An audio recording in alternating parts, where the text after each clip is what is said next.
And welcome to the Modern Homesteading Podcast. I'm your host, Harold Thornborough, and joined, as usual, by Rachel Jameson. I'm here. fellow, I made it.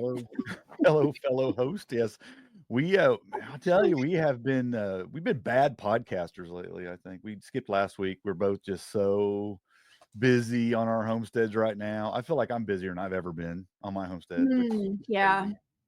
Yeah. I And actually just asked you if we're still putting the video up on YouTube because I don't know if people can see it. I have paint in my hair that I can't get out. I've been building so much stuff and painting stuff and staining stuff and just moving things around and planting, and I'm exhausted. Yeah. we I'm exhausted. My body's exhausted. It sounds like your body is exhausted too. You've got a nice little Yeah, brace on your hand. well, it's just carpal tunnel, and yeah, I got this brace on because I've been running a drill so much and hammers, and it's just I can't really feel my hands. They're just numb. Yeah, my body has been reminding me every day that it's 53 years old, not 30 anymore. It does start to do that, unfortunately. Yeah, yeah, My more so back, now than my ever. back is the worst part right now. It's just it's bad. It's Listen in to us bad talk shape. like this. We're talking like a couple old people. What's up? Well, I mean, we had a hard time finding a subject for today, so we decided to just kind of riff on what's going on in our lives on homesteading and have a homestead chit chat. And one Yeah, of the but things that we could we talk about is, we usually, we usually give aging, updates on our aging and homesteads. homesteading. Yeah, we Yeah, usually give aging updates and on our homesteads, homesteading but is not for the weak.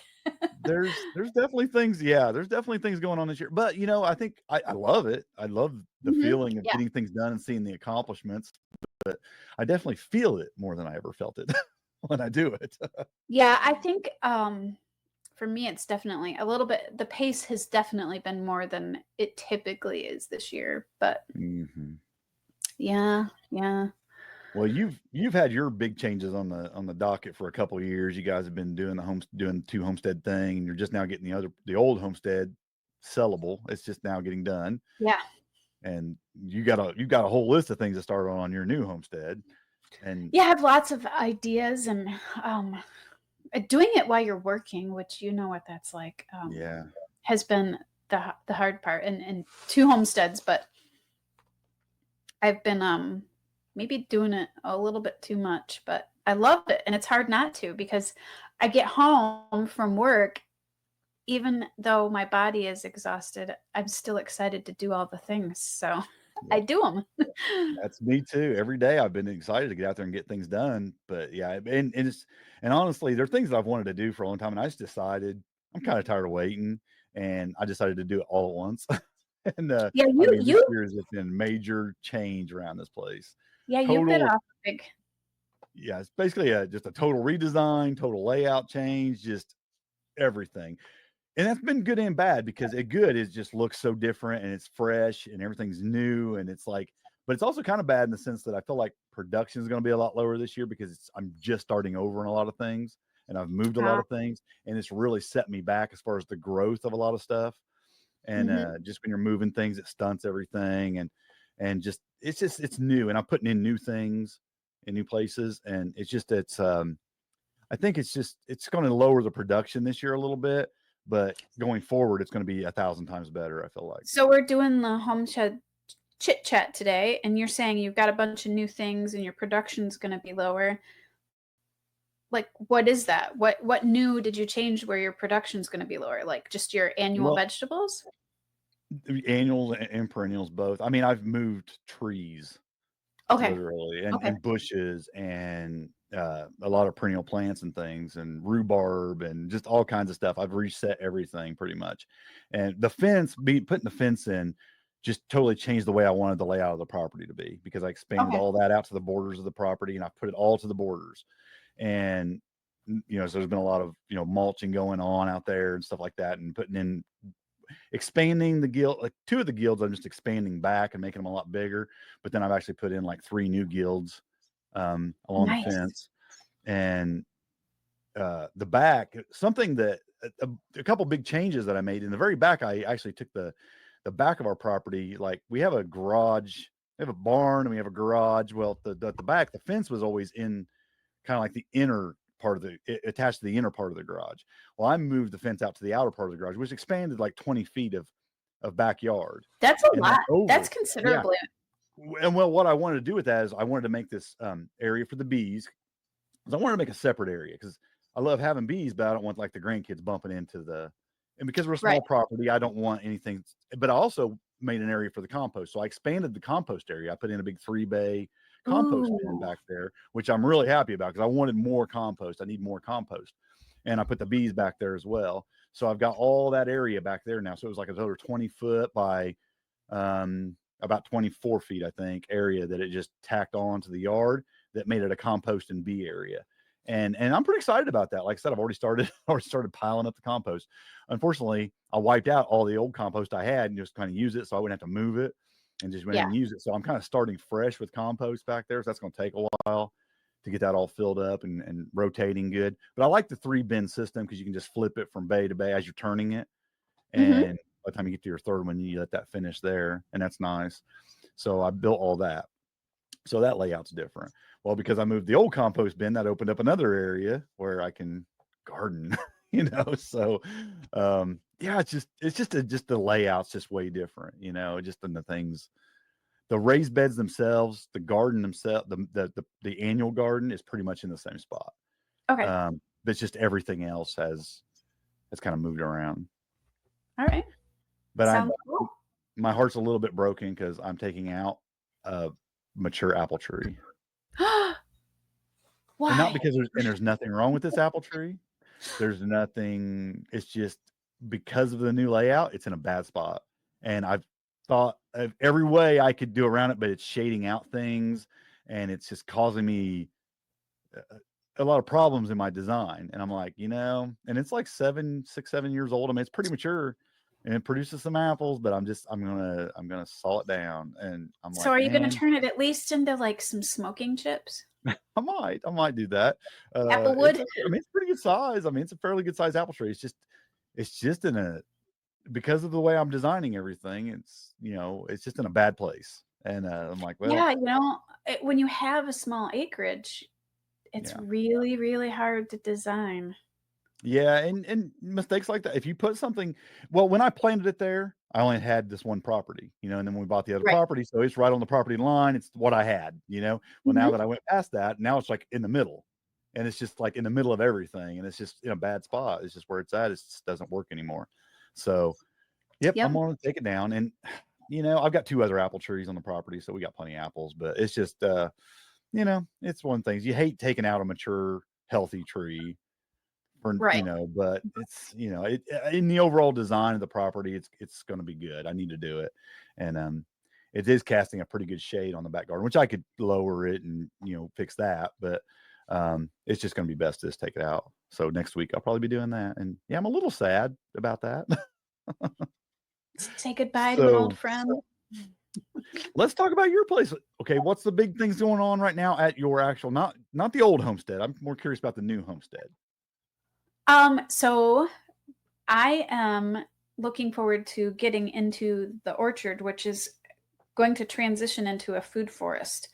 And my original plans, I had actually planned that, which is why my trees the rows are quite a bit apart.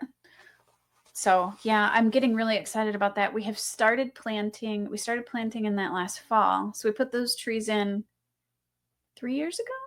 Yeah, 3 years ago. And then last fall, we started filling in with comfrey and daffodils, which are just pretty to look at, but apparently deer don't like them, they said, but the deer didn't care. Anyway. And what else do we put in there? We have garlic in there, and chives and yarrow.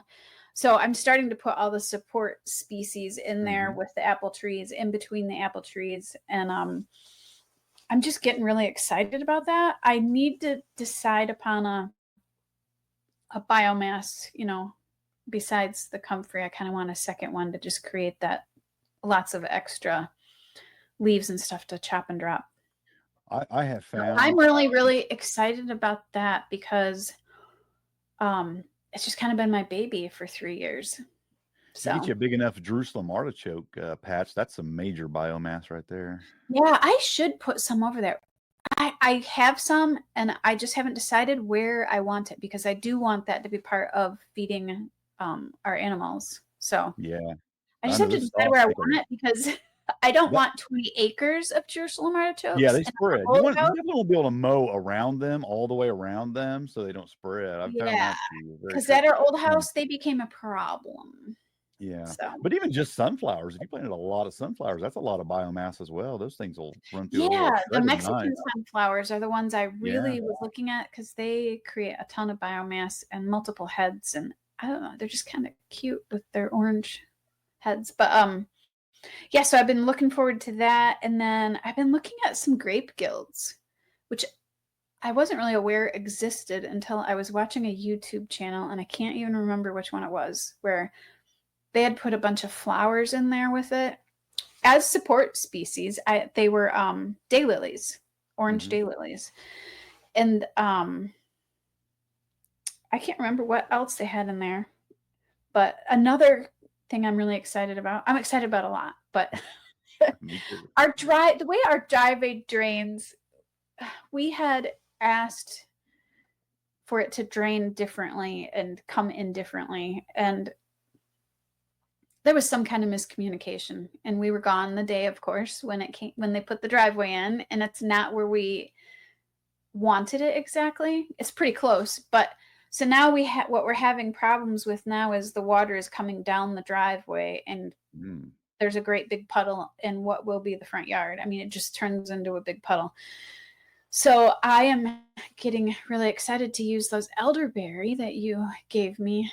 I think I'm going to put a swale to stop where all that water is going, to stop it from coming in the front yard. So I'm going to put a swale and then behind it a hugel mound, and I'm going to plant those elderberries Yeah, they on the love top wet part of feet.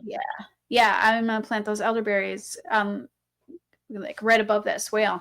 So I think that will stop it all from coming into the yard, and then the yard is going to be my kitchen garden and medicinal tea garden. So I'm just getting really excited to do all of that. It's what I had done at the old house. A lot of it. I mean, we had some mini swales, and I had, a bunch of medicinal herbs, which I moved, but they're all in a little nursery right now, and I miss it. It feels like I'm living on the moon right now because our yard is literally sand Yeah, and clay and nothing else. It's just all sand and clay. Like you look out and there's nothing really that pretty other than my acres of trees. yeah. It'll take some So time for sure, but it yeah. will.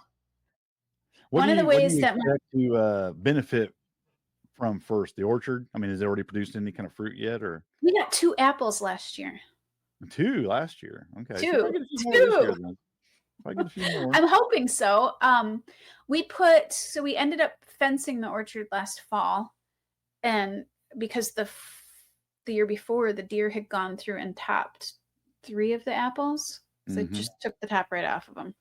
So we fenced it last year, and they seemed to fare pretty well. I was worried about rodents on their bases because we got so much snow this year, so much. And when the years that we have a lot of snow is traditionally the years that we have had our trees and bushes just killed by rodents. So Oh yeah.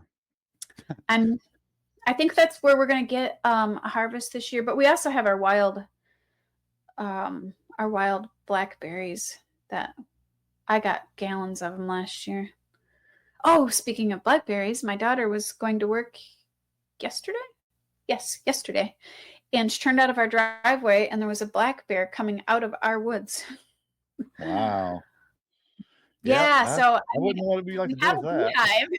We have a beehive, but I think it's going to need some hot wires to protect it. Yeah, he's gonna be checking out all kinds of stuff on your property.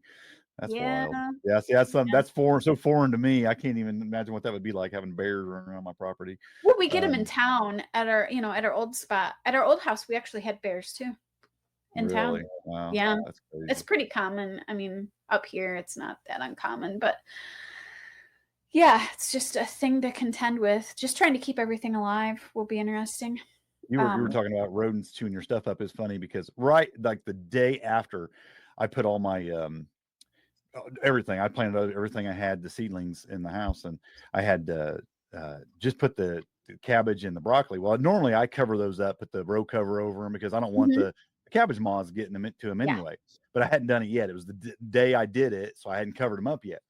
So I go to work, and my wife calls me, and she's on the phone. She says, "There's a rabbit in your garden," and I said, "He's going to go for that. He's going to go for that cabbage or broccoli, guarantee you." And sure enough, she's caught him, and he had chewed one to the base, right to the base, and she Oh chased him out of there no. she chased it out of there with a stick. And the next day I came in and covered them all up, but didn't bother anything else. But they love that broccoli and cauliflower. They Oh love yeah. and cabbage. They love all that kind of stuff. I said that would be the first thing that thing goes for, and it sure was. And he got one right at the end, just right to shoot it right down to the ground. I was like, "Yep, that's what they'll do." And Oh, we did harvest some asparagus already.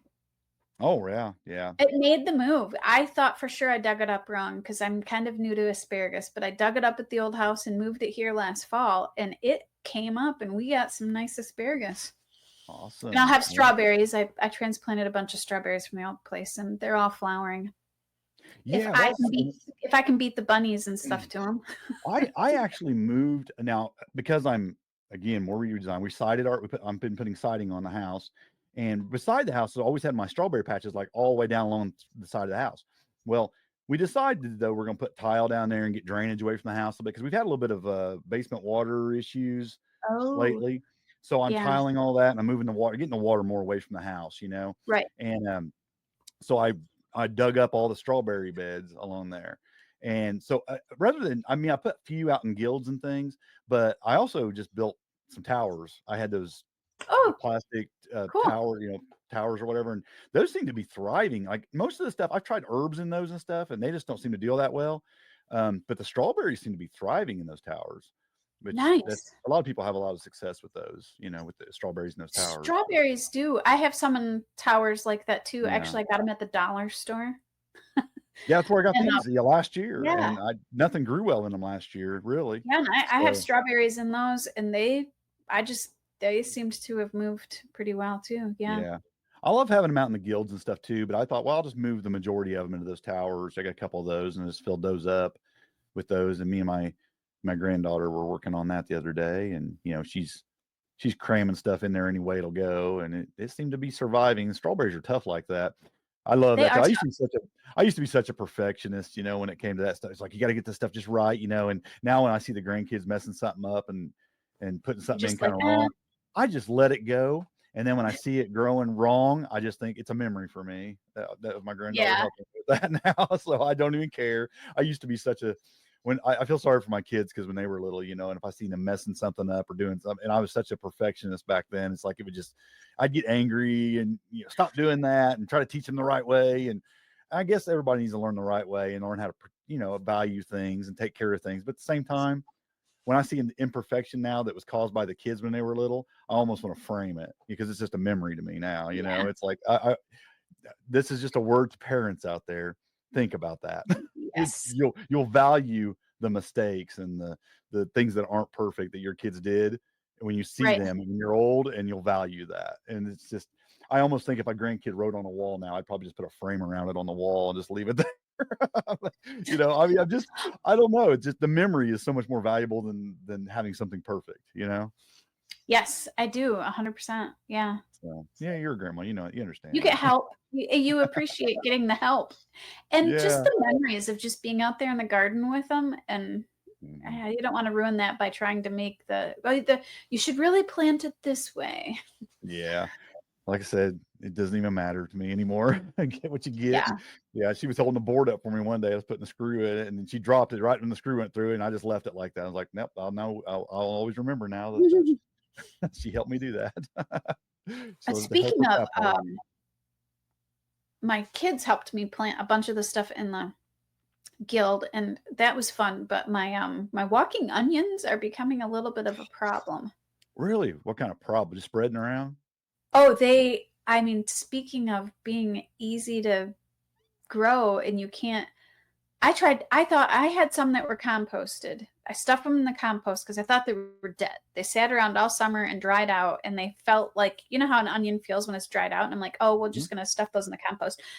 my compost, because I have a compost pile here, all of them started sprouting in the compost. I mean, In the I'm starting to have, compost. it's starting to become like, I need to get rid of walking onions. I tell you what, I have a bed that's completely full of them, but they keep planting themselves outside the Yes. bed. So I'm all the time pulling them Yeah. in the border around, in the little walk of the mulch around the bed. I'm all the time pulling them, but the bed is completely packed. I have some in some guilds that I in the front yard up by the road, and they're starting to take over the guilds. Yeah, Yeah.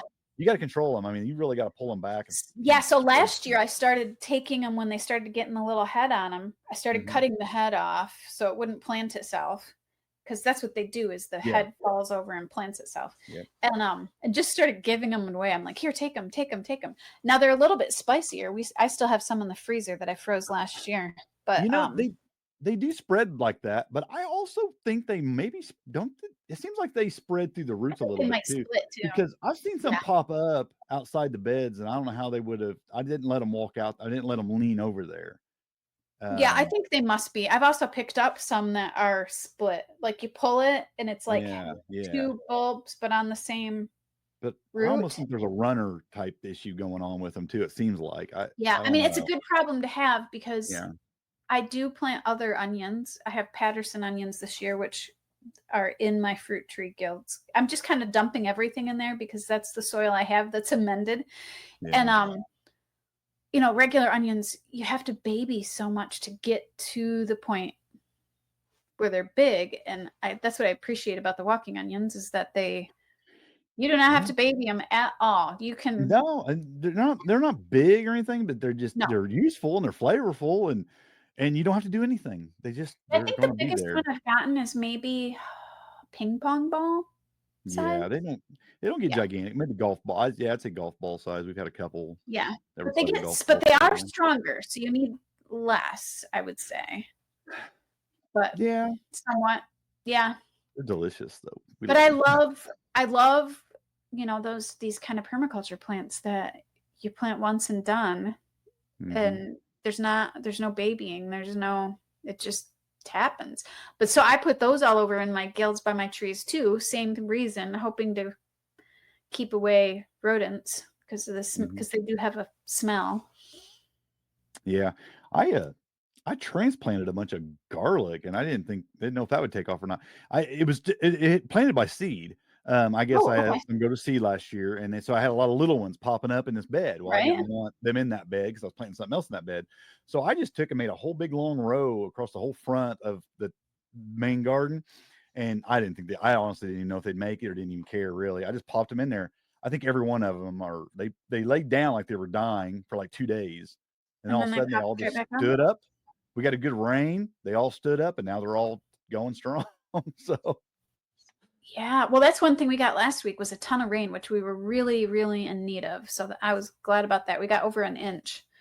So, yeah. I've already got a few cherry tomatoes out there. Do you really?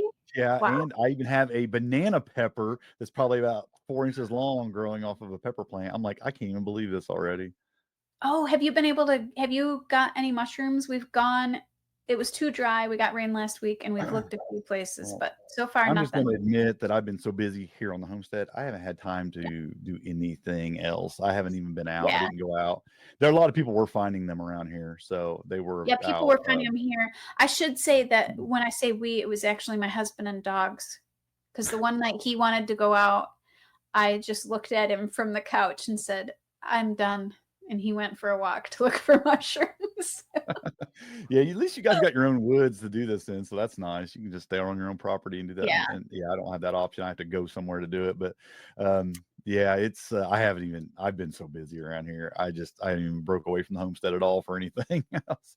We're getting close to fishing time, so I imagine the grandson's going to want to go do some fishing real soon. So get on that. His school, they're out of school. All the grandkids are out of school here in a couple of weeks, so we'll start doing our fishing. It's getting that time, isn't it? Yep. Yeah. It's summer break, so we'll be able to get out and do some fishing. What are you? I guess let's just kind of go on from what we're doing here. Is there anything have you got any tools or any kind of items around your homestead you're kind of excited about using this year, or that you maybe purchased or you've had for a while but you're kind of excited about? You mentioned this when we were talking before the show, and I'm like racking my brain because really, we've been not spending any money, so I don't really have a lot of new tools. What's Other that than thing you showed me that yeah, I was gonna say, seedling other than I thing? bought Yeah. this mat thing for transplanting Yeah. plants. I can't. It's really hard. I tried to show you in the video before, and I think it doesn't come across. So basically, it's like this 3 foot by 4 foot mat. It's a waterproof tarp, basically, but at the corners it snaps, so it turns into like a not a bowl, but the edges go up, basically like a Mhm. big old plate. Hold the And you soil can do from your down. it holds all the soil in there, and you can transplant at a table and not make a mess. Now, I don't have any outside transplanting setup. I've always had to do it inside because, Mhm. small homesteads the way they are. And I needed to transplant a bunch of plants, so I bought one of those and I just love it. It's the simplest thing you wouldn't Yeah. think It of, just looks but like a little tarp. Yeah, is what it looks like, but it's the yeah, it's way just a little it tarp with snaps in the corners. And I mean, you could yeah. probably figure out to do something like that with whatever you have at home, but it's waterproof. So then when I get all the soil in there and it, gets all messy, I can just fold it up, take it outside and wash it off with the hose and dump all the extra soil into a bucket. So Yeah. I like it. I mean, I transplanted a bunch of flowers and stuff for the other house and made soil because I made a bunch of potting mix and I made it it'd be a good little now. mixing tarp, yeah, for just mixing small Yeah, amounts it's of it, yeah. perfect.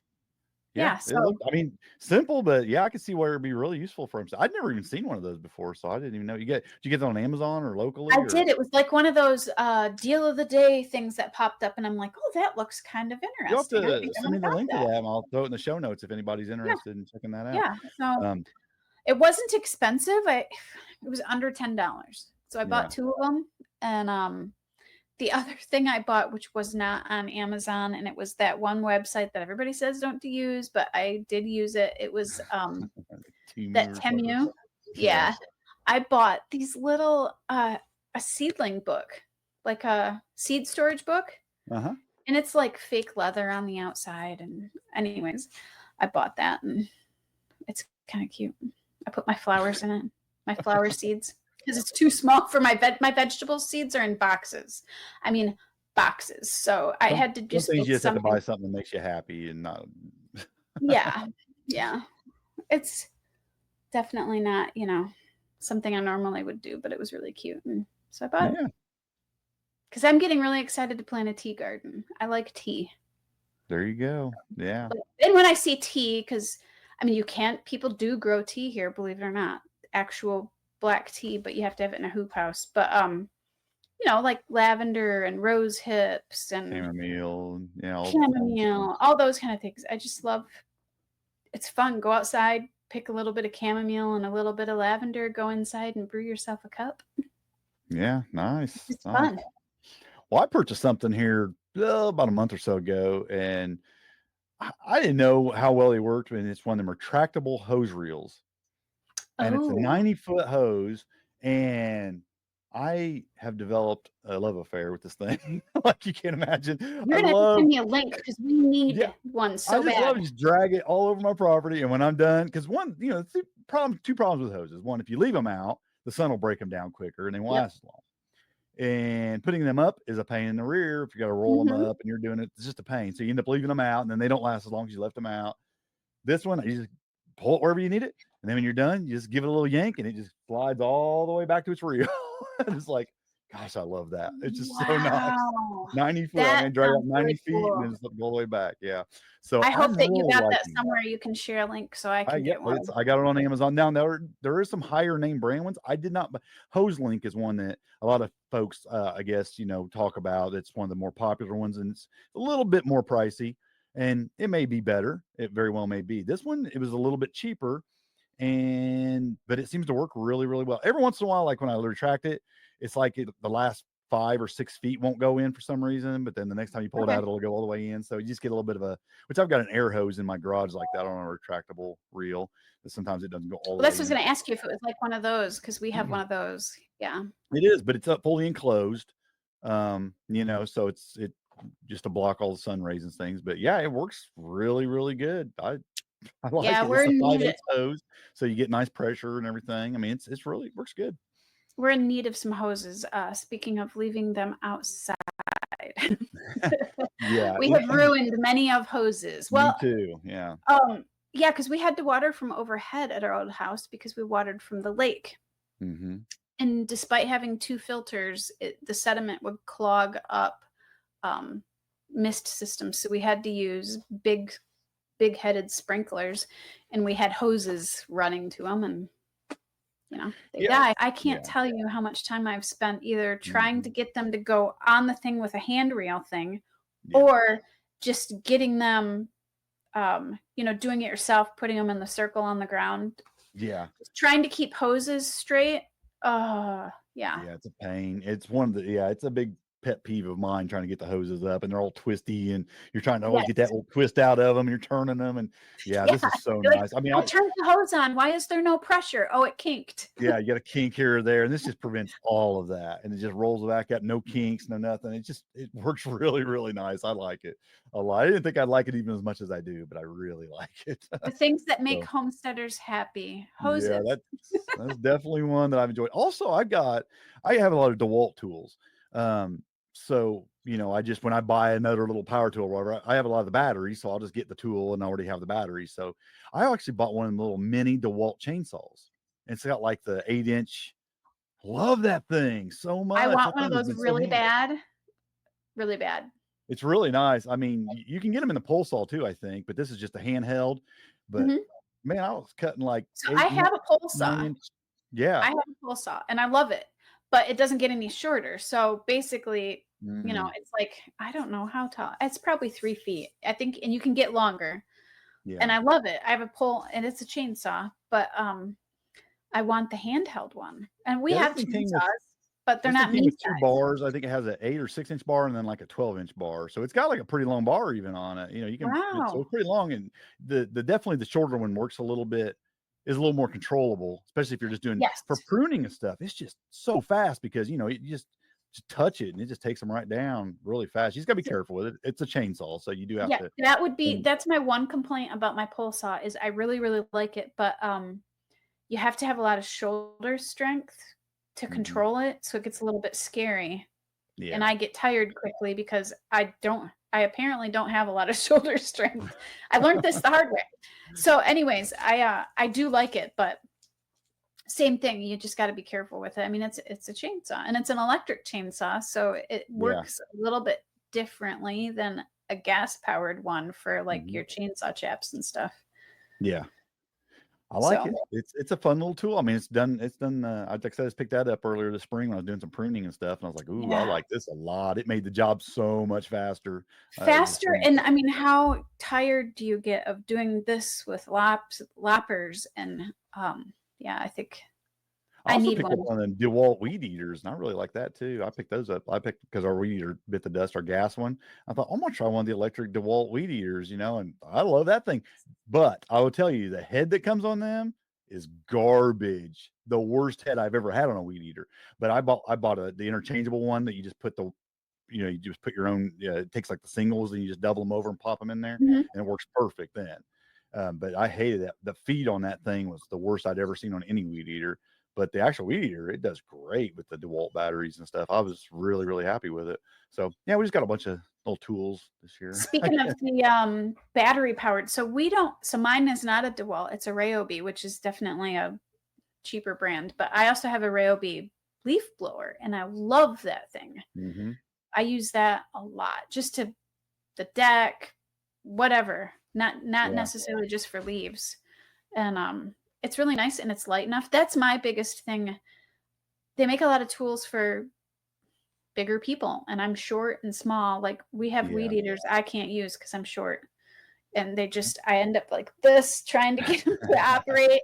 But so that's the one thing I like about some of these battery powered are so much lighter. Yeah, the DeWalt battery power is still pretty big. I would say I had a small gas one, and it's probably equal in weight and length. Really? It's probably longer than that gas one was. It is definitely longer. It's done a super. It's a heavier duty electric. weed eater for sure. Well, anyways, one of my other favorite tools is my kitchen tools, of course, and I'm just really into sprouting my grains again and enjoying it. So my grain grinder, just love Yeah, it. one of these days I'm gonna get into that. That seems like a good way to go. I just haven't. My homesteading hasn't took me that direction yet into the grain grinding, but someday I'm sure it'll happen. Yeah. Well, I'm hoping that I'm excited for my homesteading to take me into chickens and rabbits. Yeah, Just you've really getting been excited without about that. animals on your own homestead for a long time, so now that you've got your 20 acres, it's Yeah. time to get back to the We got rid animals. of our chickens when our youngest daughter got married. We got rid of our chickens because I went back to work. And yeah, we got rid of our chickens. So I miss having them. And I've never had rabbits, and I really, really want to get rabbits. I can't wait to have poop that I can just put right in, like under my fruit trees and stuff without composting it. So I'm pretty excited about that. And compost. I'm excited about a big compost pile because at my other house, I never had enough room to supply all my own compost. I was always trying to compost, but I just did not have the room. Yeah. And you know what's crazy is this year I have this huge pile of compost ready over there. And it's over there. And I told my husband, can we take the tractor back there and pick Good up the news is you have a compost tractor. and take it with us? Because I know it's in it. And I actually got like this. It's beautiful. I was using some of it for my potting soil. And I'm like, this is beautiful. Yeah, you need to get the tractor over, fill the truck bed up with that. And I know. yeah, for sure. I'm Wow. excited to be able to compost because in bigger quantities, because it's just a nonstop battle I mean, I think it's a nonstop battle for anybody that homesteads, even on a large acreage, because if you have more land, then you just make more gardens. And so you still need more compost. I've always been on this quest to, we've talked about many times of having this closed loop system where you're not bringing in stuff from the outside because you just don't know. You never know what you're going to get your hands on. Compost, yeah. But there's so many, like I've been looking on Facebook lately, and there's so many people giving away free horse manure and composted horse. There's one, it's composted horse. It says it's composted already, ready to use on the garden, but there's hay and straw mixed into it, and I'm going, okay, why'd they feed that? What's on that? What's sprayed on that? It's like, well, and a lot of horses to go anywhere need to be vaccinated. Yeah, or not vaccinated. They're like, show up and we'll take the Bobcat and load you up. And it's like, yeah, but what's in that? Because you get all you want for free. But it's like, right? Yeah, is that wormer in there? I mean, yeah. It just makes me nervous. I want to bring that on. This is why I love the idea of the closed loop system. And there's stuff that's available out there that won't cost you anything, but you just don't know about it. And it's scary. I told my wife as far as pesticides and stuff, I could take a bucket of it and throw some bean seeds in there and see if it sprouts and see if it does all right, before we use it. Yeah, I've heard people do that. Like with tomatoes or whatever, they stick them in the compost and then see like if they turn yellow or die pretty quickly, it's got some, But then if you decide, oh, no, I don't want to use that. Well, now you got a big pile of it on your property. Right. What are you going to do with it? So I know that's been and stuff, but yeah, that's been a little bit of my concern too, especially lately when you've had people have whole greenhouses of food die because they ended up, I can't remember which chemical it was, but a bunch of chemicals got into some commercial compost that people bought. It was different. A couple of years ago it happened. It was something different. I remember several years ago it was Grazon that did that, and then a couple of years ago it was another kind that they were having some trouble with. Because it just passes right through the animal and it's in the manure and it's and I don't know how long you have to compost something like that to get it out if you can. So I mean, I think it all has half-lives, but so it takes so much a year comes out of it. So probably and that reminds me of that. So that book that I recommended, I used to recommend it a lot and I haven't talked about it a lot. I was looking to see if I could find it right away. It's called it's John Jeevan's book, How to Grow More Vegetables Than You Ever Thought You Could. So his method is really geared toward third world countries, and he grows compost crop, like he grows crops specifically to make huge compost piles. And I kind of like that idea, growing these big biomass things like sunflowers and Jerusalem artichokes and Lots of comfrey. It's one. Yeah, I was gonna say it's one of the reasons I'm such a big fan of comfrey, because I just love that you can just chop it and then a few weeks later it's fully back, and you just pile as much as you want up in a, on your garden or in your compost piles or whatever, and just take all you want. And if you got enough of it, you got endless amounts of it. And it breaks down so fast. Like if you did make a compost pile that was, say, mostly comfrey, it would break down so fast because that stuff just dissolves into the soil. I mean, it's just, Oh you yeah, lay it on a garden in just a few days, it's down to just it's little brown streams. and I mean, crumbling. yeah, it breaks down so fast. So a compost pile made from that would break down so quickly and just turn to soil for you in no I saw time. somebody using mullein that way, which I thought was interesting. Common mullein. But it makes sense because they have a really deep taproot, so they would probably be a dynamic accumulator too. No, And then it has its medicinal values as well. But yeah, anything like that. Yeah. Well, is there anything going on out in the world that's inspiring you lately? Is there any videos out or podcasts out or people you're listening to or watching or books you've read or anything that's just been inspirational for you lately? Is there anything like that going on? So I know I'm a broken record when it comes to Dakota Cohen, but I'm really inspired by I'm really inspired by the way he's doing his so his garden, the way he's doing his garden rows. We talked about this when we talked about the paths. He's using, a living path, and then he's got a garden bed and a living path and a garden bed. And I think I'm going to try that instead of doing wood chips or something like that. And so then he's taking it,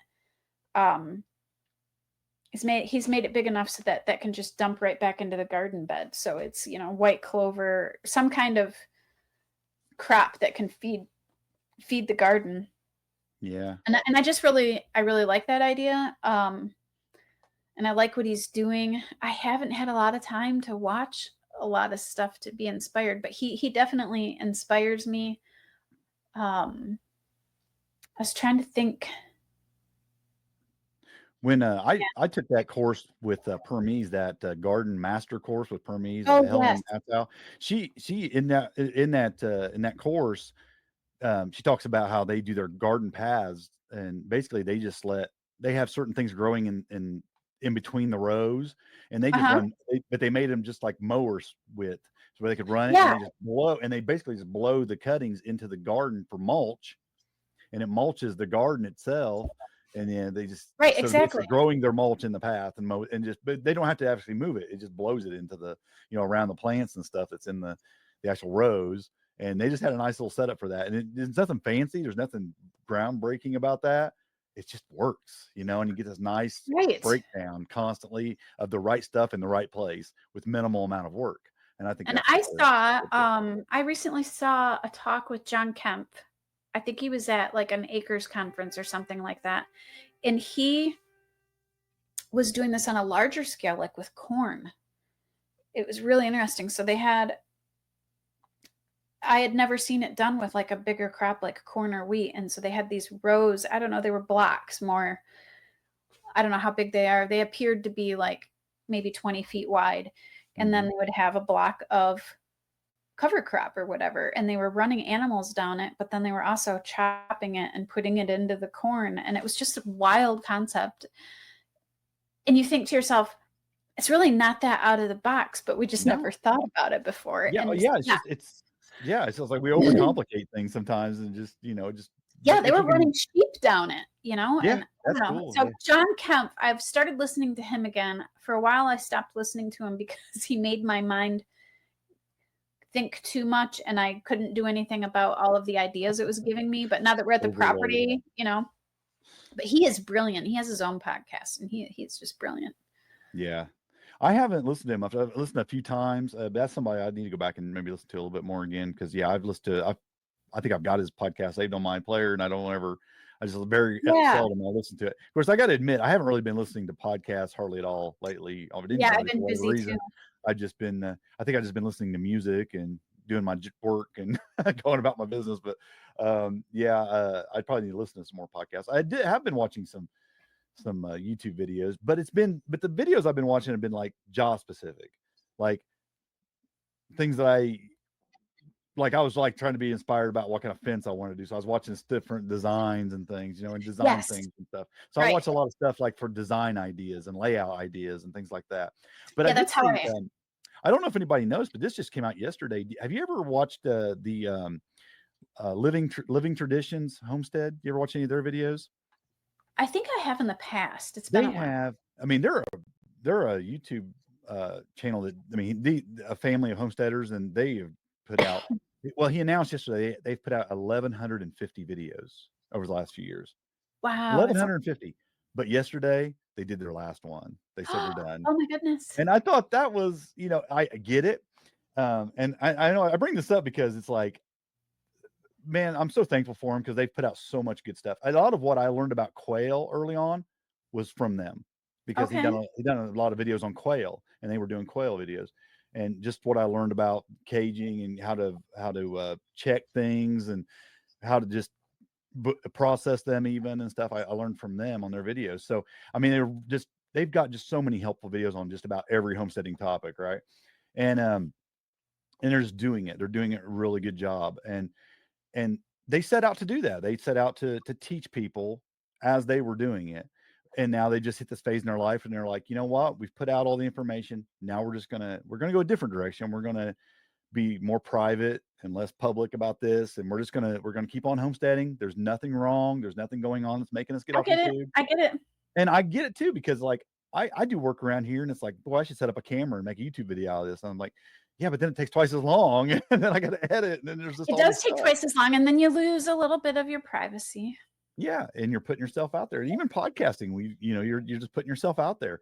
So I get it. I understand that it's great. It's like when I started doing podcasting years ago, it's like it was a mission to just convince people, hey, you can homestead right where you're at, because I can do this right here where I'm at. I mean, you can do it too. Exactly. And I felt like it was kind of a mission to get that message out there.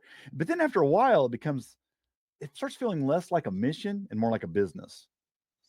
Yeah. Because now I've accumulated bills because I'm doing editing, and I've got this equipment, and you're doing all these things, and so now I got to make some money to pay for this stuff to put it out there. And then, well, if you're going to do that, you need some money to buy the stuff to do the stuff you want to do. So you start turning it like a business instead of a mission, and it becomes different. It just takes on a different kind of feel, So I get that. And it's become their livelihood. They've been making their living, not just from their homestead, but from YouTube, because they have 800,000. There's a lot of people. There's a lot of people. Yeah, there's a few of them out there that are doing really well. And I think it tends to become like this trap, It's like now we're just putting it out there for not the right reasons, but for the reasons of income, and because it's expected of us to get it out there, and it starts feeling less like a mission, like you're doing something worthy of putting it out there. It becomes a killjoy. I get that feeling, because as much as I do love spreading the word about homesteading and encouraging people to do it, sometimes you feel like last week we were like, we don't even have a topic. What are we going to talk about? And we're like, let's just skip this week. I got in the middle of a project. We were going to do this podcast last week. We were, and then you ended up having a problem. Yeah, I was putting a screen door on the back porch, and then I'm took the old one down, and then all the wood behind that is rotten. So I'm having to dig all that out and replace all that wood, and it turned into this 45-minute job turned into a 4-hour job. And I was like, okay, this has to be done before I go to work tonight. So I'm going to have to cancel the podcast. Right. And then I wasn't supposed to be able to do this today because I was supposed to be working, and I had a client cancel. So I was like, hey, could you by chance podcast today? And I guess we say all that to say, I get that. But I'm also glad that they decided to put out 1,150 videos and do what they did. And I guess I just wanted to say, I think they're an inspiration. They're somebody I've learned a lot from. And I appreciate YouTube and podcasts so much, because I did the same thing. I was going down this, how can I wanted to do some like berry guilds, because I have a bunch of berries too, and the grape guilds. And the reason I wanted to do guilds was because I want to put support species there with them, always comfrey. I mean, comfrey is the cure for everything, but just certain plants have certain pests, and sometimes the pests can be deterred by certain plants. And I wasn't really familiar with grape or berry guild, so I was kind of searching the internet the last few days and found a couple of videos and a couple of blog posts by permaculture people, and I just really appreciate that people take the time to do it. But it's a big, I understand what a commitment that is for people when they decide to share their knowledge. And when they decide that it's time to break away from it and go back to their private life, it's like, I completely understand that too, because I've actually, well, we do know that I stopped doing a podcast for a couple of years because it was like, I just wanted some privacy and wanted to go back to kind of do my thing. And it's great, but there is something to be said about encouraging people. You get enough, we've got enough letters. I mean, I shared a lot of emails with you and stuff of people saying, this, I started homesteading because I found this and we started doing this, and that's encouraging. And then when you hear that kind of stuff, it's always like, okay, it's a mission still, there's still a reason to keep doing this. And so many people have started because they've run into a YouTube channel or a podcast that really just encouraged them to keep going. So yeah, I mean, as tempting as it is sometimes to go, oh, I just want to just homestead and live my life and do my thing. It's like you get things like that and it does make you want to just keep going, So I'm always thankful when we get a message like that, and or a good. But then you get a bad comment, and you get some person that doesn't.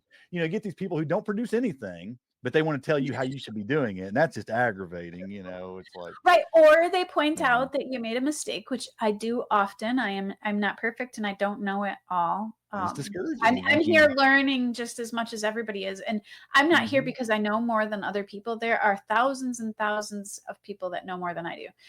I'm here because I just want to inspire people, because I love homesteading. It changed my life. It changed the trajectory of my life with the healing that it has given me. And so that's what I'm just trying to be inspirational. And I do try really hard to be right about what I say, but sometimes I'm not. And I've always thought from the very beginning with this podcast, it's always been more about inspiration and encouragement than even education. Because I mean, my thing from the beginning has been do what you can right where you're at, and you can do a lot right where you're at, and you should just do that, because so many people will just never start because they'll feel like I've never got the right place to do it. And like you say every episode, grow where you're planted. I mean, you can do this right where you're at. There is somebody that I met through Justin Rhodes when I was doing book club for Justin. And I met through there. And this person is in a big city. I mean, big city, in an apartment, homesteading. In the big city. They don't even have a car. They ride the bus everywhere, but they have a balcony. And they grow food, and they do like microgreens, and they have some plants on a balcony, and they do a lot of cooking, and then they go to the farmer's market and they preserve some of it. And that, I mean, and he told me that I inspired him during the book club talking about it, and he just started doing it. And we still, even though I haven't done book club for Justin in a couple of years, I think it's been, this person still texts me on occasion. That's neat. Yeah. And that to me is what it's about. I just want to encourage other people. And if we can say, hey, look what we're doing with our little pieces of property. Of course, you got a bigger piece of property now, but you've done plenty on a small piece of property. But even on a big piece of property, I mean, there's people with that much land that don't do anything with it, and then maybe they'll be encouraged to use it to grow their own food, or do some of the things that we're talking about. And I don't know. I think that it's still worth it. It's worth encouraging folks and keeping it going. And if we ever feel like that nobody's ever being encouraged by it anymore, and we're just spinning our wheels, then the private life sounds kind of nice. Yeah. I mean, I actually have somebody that I want to have on the podcast. We've been waiting for their life to slow down. They're feeding a family of 10 on 5 acres, like 75% of their food. Wow. And, you don't have to have a lot of property. You don't. And I mean, we've beat that drum over and over again, but we just really want people to know that you don't have to have a lot of property to do some form of homesteading. And I think the other thing too that I wanted to break was that you're not a homesteader if you don't have acreage, because a lot of people will say that. And it's like, no, you can homestead even if you don't have any acreage. I mean, you only had 1/10 of an acre, and then you added to it. And I had 1/3 of an acre. I've had 1/3 of an acre for, I can't believe it, we lived there for 18 years. And I wish I could take my soil with me. I have beautiful black soil there. And now I'm back to clay and sand. Won't But be long. We'll have it all fixed up. yeah, so 18 years there, and we provided so much food, and our kids learned to do so many things there. And yeah, I am kind of gonna miss it. It's a little bit it's a little sad to watch it go.